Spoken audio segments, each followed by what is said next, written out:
जी, अस्सलाम वालेकुम dear students, I am professor Rameez Ali. I am here to teach class 9th physics. Students, आज हमने 3.6 topic discuss करना है, the name of mass and weight. या फिर हम क्वेश्चन ऐसे भी आ सकते हैं एग्जाम में कि differentiate between the mass and weight. तो स्टूडेंट, ये बड़ा इंपॉर्टेंट आपका शॉर्ट क्वेश्चन है और ये लॉन्ग क्वेश्चन भी आ सकता है। मतलब कि एग्जाम में लॉन्ग क्वेश्चन भी पूछ सकते हैं कि आप डिफरेंस बताएं कि मास एंड वेट में क्या डिफरेंस होता है। ठीक है, तो इसके मैंने यहाँ पे 5 to 6 पॉइंट्स मैंने लिखे हुए हैं। अगर ये लॉन्ग में आ जाते हैं तो आपने पूरे 6 पॉइंट आपने लिखने होंगे। ठीक है स्टूडेंट्स, तो फर्स्ट ऑफ ऑल अगर आप मेरे चैनल पे आ चुके हैं, मेरे चैनल को सब्सक्राइब करें, बेल आइकन का जो बटन है उसे प्रेस करें ताकि हर आने वाला जो लेक्चर है वो आप तक पहुँच सके। ठीक है, तो स्टूडेंट अब इसे स्टार्ट करते हैं। वो कहता है commonly we consider mass and weight as the same quantities, but scientifically mass and weight are two different quantities। अब कहते हैं कि कॉमनली अगर हम देखें बेसिकली हम डेली लाइफ के अंदर क्या रहते हैं, सम टाइम हम मैथ वर्ड यूज़ कर रहे होते हैं और सम टाइम हम वेट वर्ड यूज़ कर रहे होते हैं। ठीक है, तो वो ये कहते हैं कि ये क्वांटिटी तो सेम है लेकिन साइंटिफिकली ये दोनों डिफरेंट क्वांटिटी है। मैथ्स कुछ और क्वांटिटी है, वेट का मतलब क्या होता है, कुछ और होता है। आज हमने बेसिकली इन दोनों का डिफरेंस जो है वो डिस्कस करना है। क्लियर? कहता है when we say that the weight of the object is 5 kg। कहते हैं जब हम कहते हैं ना कि 5 kg वेट है, इट इज़ नॉट ट्रू। कहते हैं ये सही नहीं है। इनफैक्ट दर हकीकत 5 kg is the mass of the object. ये जो केजी है बेसिकली ये यूनिट मास का है, ना कि ये क्या है, वेट का यूनिट है। ये हम डिफरेंसेस भी अभी डिफरेंस में भी हम मतलब कि यूज़ करेंगे कि मास का यूनिट क्या होता है, केजी का यूनिट क्या होता है। ठीक है, तो अब बेसिकली फर्स्ट हम देखते हैं कि मास की डेफिनेशन क्या है। पहले हम मास को डिस्कस करते हैं, फिर हम वेट को डिस्कस करते हैं। तो मास क्या है? The simplest definition of mass that is a measure of quantity of matter in a body. मतलब कि एक बॉडी के अंदर जितने भी मैटर की जो क्वांटिटी है उसको क्या है, मास है। फॉर एग्जांपल, एक आपके पास ऑब्जेक्ट है। ठीक है, आपको पता है यूनिवर्स में हर चीज़ एटम से मिलकर बनी है, छोटे छोटे पार्टिकल्स से मिलकर बनी है। तो एक ऑब्जेक्ट के अंदर जितना भी, एक बॉडी के अंदर जितने भी पार्टिकल्स हैं वो उसका क्या है, मास है। तो डेफिनेशन का मतलब यही है कि it is a measure of quantity of matter in a body. Clear? अब ये है पहली डेफिनेशन है और ये जो यहाँ पे येलो बॉक्स के अंदर लिखी गई है ये भी क्या है, मास की डेफिनेशन है। आप जो मर्जी कर लेना, इसे भी एक्सप्लेन कर लेते हैं। वो कहते हैं कि the characteristics of a body which determines the magnitude of acceleration produce with a certain force act upon it, it is known as mass of the body. वो कहते हैं जब आप किसी भी बॉडी पर एक सर्टेन फोर्स अप्लाई करते हैं तो उसके अंदर एक्सलेशन प्रोड्यूस होता है। तो बेसिकली इस टर्म को भी हम क्या कहते हैं, मास ऑफ द बॉडी। क्योंकि बेसिकली मास तो उसी का होगा ना जो ऑब्जेक्ट मूव कर रहा होगा। तो हम उस ऑब्जेक्ट पे ही फोर्स अप्लाई करते हैं जो कि मूव कर रहा होता है। तो जो मूविंग ऑब्जेक्ट हो तो उसका मास भी तो होगा। तो बेसिकली आप दोनों डेफिनेशन आप यहाँ से कर सकते हैं। ठीक है, अब इसका जो नेक्स्ट है वो कहता है मास इज स्केलर क्वांटिटी। मास क्या है, स्केलर क्वांटिटी है। ये इसका दूसरा पॉइंट है, ये फर्स्ट पॉइंट है, ये क्या है, दूसरा पॉइंट है। मास क्या है, स्केलर क्वांटिटी। स्केलर क्वांटिटी से बुरा ये होता है कि हम कहते हैं 5 kg 2 kg, ये मास है ना, तो इसकी कोई डायरेक्शन नहीं, इसकी क्या है, जस्ट मैग्नीट्यूड है। थर्ड पॉइंट क्या, it remain the same everywhere. ये क्या होगा आपके पास हर जगह क्या होता है, सेम होता है। फॉर एग्जांपल अगर आप ज़मीन पर हैं तो आपका 40 kg है, मास है। तो आप अगर स्पेस में चले जाएंगे तो फिर वहाँ पे भी आपका क्या होगा, 40 kg ही रहेगा। ठीक है, तो practically mass is measured by ordinary mass balance. Practically अगर देखा जाए तो जो आपका मास है वो मेजर किया जाता है ऑर्डिनरी बैलेंस के साथ, जैसे कि बीम बैलेंस हो गया, फिजिकल बैलेंस हो गया। ठीक है, इनके साथ मेजर किया जाता है। अच्छा, इसका पांचवा पॉइंट क्या है, the SI unit of mass is kilogram, मतलब कि केजी। इसका जो यूनिट है बेसिकली मास का यूनिट क्या है, केजी है। ठीक है, ये 5 पॉइंट है। और 6 पॉइंट है कि मास का जो फार्मूला है बेसिकली वो किसके बराबर होता है, वेट ओवर जी के। एम इज इक्वल टू डब्ल्यू ओवर जी। एम मास है, डब्ल्यू वेट है, जी क्या ग्रेविटी है। तो स्टूडेंट्स, मैंने यहाँ पे 6 पॉइंट आपको बताए। ठीक है, ये आपने याद करने हैं। अब दूसरी तरफ चलते हैं, वेट क्या है। The weight of an object is equal to the force with which the earth attack the body toward the center। अब बेसिकली जो आपके पास वेट है ये डिपेंड किस पे कर रहा है, ये डिपेंड कर रहा है जितना अर्थ अट्रैक्ट कर रही है बॉडी को। अगर बॉडी को अट्रैक्ट करेगी अर्थ तो वेट होगा, अगर नहीं करेगी तो वेट नहीं होगा, ठीक है। तो it's mean that weight is depend upon the gravity, ठीक है।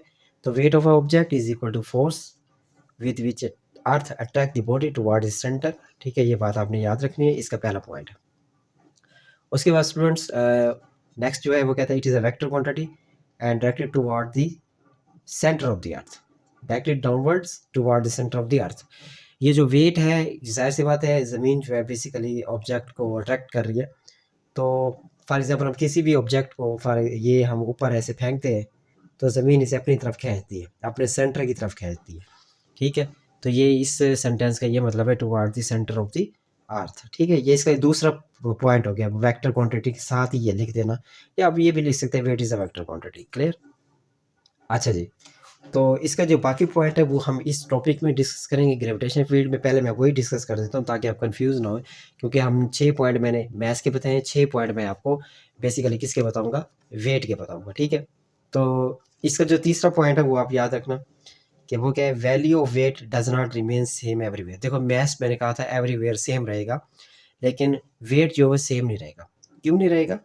क्योंकि वेट डिपेंड करता है जी पर, ग्रेविटी पे डिपेंड करता है। अब जितना आप ज़मीन से ऊपर जाएंगे आपका वेट कम होगा, आपका वेट ज़मीन पर कुछ और है, लेकिन स्पेस में जाएंगे वहाँ ग्रेविटी नहीं है, आपका वेट क्या होगा, वहाँ पे कम होगा या ना हो या नहीं होगा, ठीक है। या फिर ऐसे भी है, फॉर एग्जांपल आपका वेट ज़मीन पर 40 न्यूटन है, ठीक है। तो जब आप पहाड़ की चोटी पे चले जाते हैं तो वहाँ ग्रेविटी कम होती है, तो अंडरस्टूड सी बात है आपका वेट 5 या 10 न्यूटन कम हो जाए, ठीक है। तो इट्स मीन दैट वेट जो है does not remain same everywhere. ये आपका तीसरा पॉइंट था, ठीक है। चौथा पॉइंट क्या, a spring balance can be use to measure the weight. वहाँ पे हमने यूज़ किया था ऑर्डिनरी बैलेंस, यहाँ पे आप देख सकते हैं ऑर्डिनरी बैलेंस मैस को मेजर करता है, और यहाँ पे आप देखें जो स्प्रिंग बैलेंस है वो वेट को मेजर कर रहा होता है, क्योंकि जितना ऑब्जेक्ट को इस ज़मीन की ग्रेविटी खींचती है उसका उतना ही वेट होता है। तो पांचवा जो इसका डिफरेंस है वो क्या, ऐसा unit of weight is newton. अब देखो वहाँ पे जो बेसिकली मैस का जो यूनिट था वो केजी था, ठीक है। और यहाँ पे जो बेसिकली इसका जो है वेट का जो यूनिट है वो क्या आपके पास है, न्यूटन है। तो ये इसके 5 पॉइंट यहाँ पे हो गए स्टूडेंट्स, 5 मैंने उसके बता दिए, 5 मैंने शॉर्ट के साथ, शॉर्ट में आ जाए तो 3 पॉइंट लिख देना, अगर लॉन्ग में आ जाए तो 6 पॉइंट पूरे लिखना, ठीक है। तो ये 5 हो गए। अच्छा, इसका छठा पॉइंट कौन सा है, formula W is equal to M G, ठीक है। यहाँ तक आपने लिखना है, ये 6 पॉइंट है, W is equal to M G. और वेट मैथ के क्या है, डायरेक्टली प्रोपोर्शनल। इसका मतलब क्या है कि मैथ ज़्यादा होगा वेट भी ज़्यादा होगा। वेट यहाँ पे डायरेक्टली प्रोपोर्शनल ग्रेविटी है, इसका मतलब है ग्रेविटी ज़्यादा होगा, वेट भी क्या होगा, ज़्यादा होगा। मतलब क्या, अगर हम मैथ को बढ़ाएंगे तो वेट भी यहाँ पे बढ़ जाएगा, ग्रेविटी को बढ़ाएंगे वेट भी यहाँ पे बढ़ जाएगा, ठीक है स्टूडेंट्स। अब हम नेक्स्ट चलते, ग्रेविटेशन फील्ड किसे कहते हैं। तो स्टूडेंट ये भी बड़ा सिंपल सा है, फील्ड से मुराद है ग्रेविटेशन फील्ड, जैसे ना आपके घर की फील्ड होती है, मतलब कि आपके घर की चार दीवारी होती है वो आपकी फील्ड है, आप उसमें रहेंगे, महफूज रहेंगे। तो बाहर अगर चले जाते हैं तो फिर आप अपनी फील्ड से क्या हो जाते हैं, बाहर हो जाते हैं। तो बेसिकली यहाँ पे ग्रेविटेशन फील्ड से क्या मुराद है, gravitation field is a space around a mass in which another mass experience a force due to gravitation attraction। Basically जो ग्रेविटेशन फील्ड है एक स्पेस है अराउंड द मैस, जिसमें वो मैस जो है दूसरे ऑब्जेक्ट पर क्या लगाता है, फोर्स लगाता है। जैसे कि ये ज़मीन है, अब ज़मीन से मैंने इस बॉल को ऊपर की तरफ फेंकी है, तो ये ज़मीन की अगर ग्रेविटेशन फील्ड के अंदर है, ये मैस दोबारा वापस आएगा ज़मीन पर। लेकिन अब ज़मीन की भी तो एक फील्ड है ना, वो एक हद तक किसी भी ऑब्जेक्ट को क्या कर सकता है, अट्रैक्ट कर सकता है। अगर फॉर एग्जांपल ये वो लाइन है, इस लाइन तक कोई ऑब्जेक्ट जाएगा तो ज़मीन अपनी तरफ खींच लेगी। इस लाइन से ऊपर चला गया ऑब्जेक्ट तो बेसिकली क्या है, वो ऑब्जेक्ट ज़मीन से निकल जाएगा, ठीक है ना। तो इसका मतलब ये है कि ज़मीन की जो फील्ड है वो इस लाइन तक है, इसे हम क्या कहते हैं, ग्रेविटेशन फील्ड कहते हैं। तो gravitation field strength is define है, जो ग्रेविटेशन फील्ड की स्ट्रेंथ है उससे क्या मुराद है कि ग्रेविटेशन फोर्स एक्टिंग और यूनिट मास, किसी भी एक यूनिट मास पर जो फोर्स एक्ट कर रही है उसे हम क्या कहते हैं, ग्रेविटेशन फील्ड स्ट्रेंथ कहते हैं, ठीक है स्टूडेंट्स। तो एक बात तो ये होगी। नेक्स्ट क्या है, दस mass m on the surface of the earth exert a force is known as weight। ये दोबारा वही जो बेसिकली वेट की डेफिनेशन आ गई कि जो आपके पास ग्रेविटेशन ऑफ ये जो surface of the earth exert a force is known as weight, मतलब कि जो अर्थ फोर्स लगा रहे किसी भी ऑब्जेक्ट पर वो उसका क्या वेट है, और वेट का फार्मूला क्या है, mg है। ठीक है, तो यहाँ पे जी क्या है, ग्रेविटेशन फील्ड स्ट्रेंथ है, वैल्यू उसकी कितनी होती है, ये आपके पास 10 न्यूटन पर केजी होती है। ठीक है, तो इसको आप ऐसे भी लिख सकते हैं, ये 9.8 मीटर पर सेकंड स्क्वायर भी आप लिख सकते हैं। ठीक है, अच्छा जी, ये जो लाइन अब मैं रीड कर रहा हूँ ये बड़ी इंपॉर्टेंट है। ठीक है, as the value G varies from place to place and also with altitude, therefore value of weight does not remain same everywhere.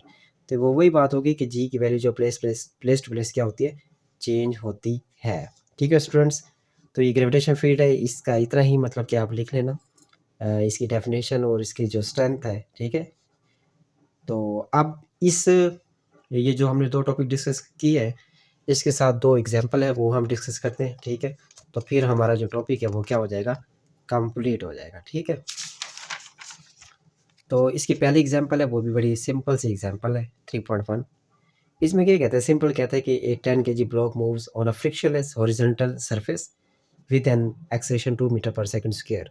वो कहता है एक ब्लॉक है, ठीक है, जो कि फ्रिक्शनलेस हॉरिजॉन्टल सरफेस पर जो है मूव कर रहा है, उसका जो एक्सेलेरेशन है 2 मीटर पर सेकंड स्क्वायर है, और उसका मास कितना है, 10 kg है। ठीक है, तो यहाँ पे डाटा लिखेंगे, डाटा में मास 10 kg है, acceleration 2 metre per second square है। तो what is the force acting on the block, force आपने मालूम करनी। तो मैंने आपको कहा था न्यूटन सेकंड लॉ के मुताबिक F is equal to M में, एफ वैसे के वैसे मास 10 है, एक्सेलरेशन 2 है, मल्टीप्लाई करें तो आपके पास क्या आ गया, 20 kg मीटर पर सेकंड। मतलब ये kg है, ये मीटर पर सेकंड स्क्वायर है, और किसके बराबर होता है, ये न्यूटन के बराबर होता है। ये मैंने आपको डिटेल में बताया था। तो फोर्स कितनी आ गई, 20 न्यूटन। ठीक है, लास्ट जो है बेसिकली वो हम डिस्कस करने जा रहे हैं, लास्ट जो एग्जाम्पल है। ठीक है, अब वो कहते हैं कि a force of 7,500 Newton is applied to move a truck of mass 3000 kg। तो कहते हैं एक ट्रक है जिसका मास कितना है 3000, और फोर्स कितनी लगाई 7500 न्यूटन। तो यहाँ पे मास लिख दिया हमने, फोर्स भी साथ लिख दी। तो न्यूमेरिकल के अंदर स्टूडेंट ऐसे ही किया करें, जैसे स्टेटमेंट आप पढ़ते आते हैं, डाटा को आप नोट करते हैं। तो फिर कहते हैं find the acceleration produce in truck, आपने एक्सेलेरेशन मालूम करना है, ये पहली स्टेटमेंट के अंदर ये कहता है।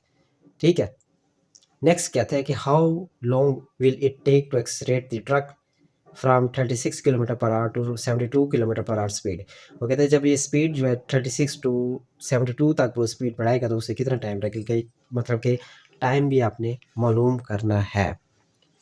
ठीक है, तो यहाँ पे देखिए, पहले वो बता रहे 36, ये इनिशियल वेलोसिटी होगी, फिर वो 72 कह रहा है, वो होगी वी एफ होगी। ठीक है, अब इसे हम चेंज करते हैं, इनिशियल वेलोसिटी क्या है 36 किलोमीटर पर आवर है, तो हम लिख देंगे 36, आगे क्या किलो है ना तो 1000 आ जाएगा, ये पर आर है, नीचे जाके आर घंटा जो है मतलब कि पॉजिटिव हो जाएगा। ठीक है, तो अब एक घंटे में 60 मिनट होते हैं, 60 सेकंड होते हैं। तो 1000 को 36 के साथ मल्टीप्लाई करें, 36,000 आ गया, और इसके बाद आप 60 को 60 के साथ मल्टीप्लाई करें तो 3600 आ गया, इन दोनों को डिवाइड करें तो इनिशियल वेलोसिटी क्या आ गई, 10 मीटर पर सेकंड। ठीक है, क्योंकि किलोमीटर पर आवर जो है बेसिकली बिग यूनिट है, हमने ऐसा यूनिट में उसे कन्वर्ट करना है, तो किलोमीटर पर आवर को मीटर पर सेकंड में कन्वर्ट कर दिए। उसके बाद फाइनल वेलोसिटी थी 72 किलोमीटर पर आवर। ठीक है, तो 72 को हम 1000 से मल्टीप्लाई करेंगे, क्योंकि किलो है, किलो का मतलब क्या होता है 1000। फिर वही पर आवर है, ये 60 मल्टीप्लाई 60, 72 को 1000 से मल्टीप्लाई करें 72,000, 60 को 60 से आप मल्टीप्लाई करें 3600 आ गए, इन दोनों को डिवाइड करें तो 20 आ गया। क्लियर, अब हम मालूम करेंगे, पहले हमने एक्सेलेरेशन मालूम करना है, फिर हमने टाइम मालूम करना है। ठीक है, तो students F is equal to M में यहाँ से ए हम निकालना चाहते हैं, फाइंड आउट करना चाहते हैं, एम यहाँ पे क्या हो रहा है मल्टीप्लाई, इधर डिवाइड हो जाएगा। तो फोर्स कितनी है, यहाँ पे देखिए फोर्स 7500 है, मास कितना है 3000, इसे हम डिवाइड करें तो ये आ गया acceleration 2.5 metre per second square आ गया। अब हमने टाइम मालूम करना है, तो वो फर्स्ट इक्वेशन यूज़ करेंगे, V F is equal V I plus A T. तो बेसिकली हम यहाँ से टी मालूम करना चाहते हैं, तो वी आई यहाँ पे पॉजिटिव है, इधर आ जाएगा तो negative v f minus v i हो गया, और एक्सटेंशन टी के साथ मल्टीप्लाई हो रहा है, यहाँ पे क्या होगा, डिवाइड हो गया। तो टी वैसे का वैसे। वी एफ कितना था, हमने अभी फाइंड आउट किया, वी एफ 20, वी आई कितने हमने फाइंड किए 10, ठीक है, और एक्सटेंशन कितने अभी हमने यहाँ से फाइंड किया 2.5, तो 20 माइनस 10, 10 हो गया, 2.5 वैसे का वैसे। इसको यहाँ से डिवाइड करें तो 4 सेकंड टाइम आ गया। इसका मतलब ये है कि 4 सेकंड उसे लगेंगे जब वो अपनी स्पीड को 36 टू 72 बढ़ाएगा। ठीक है स्टूडेंट्स, तो ये आज का आपका टॉपिक था, तो आपने इसे अच्छे तरीके से पढ़ना है। और मैथ्स एंड वेट जो है बेसिकली ये लॉन्ग भी आ सकता है, शॉर्ट भी आ सकता है। ठीक है स्टूडेंट्स, अल्लाह हाफिज़।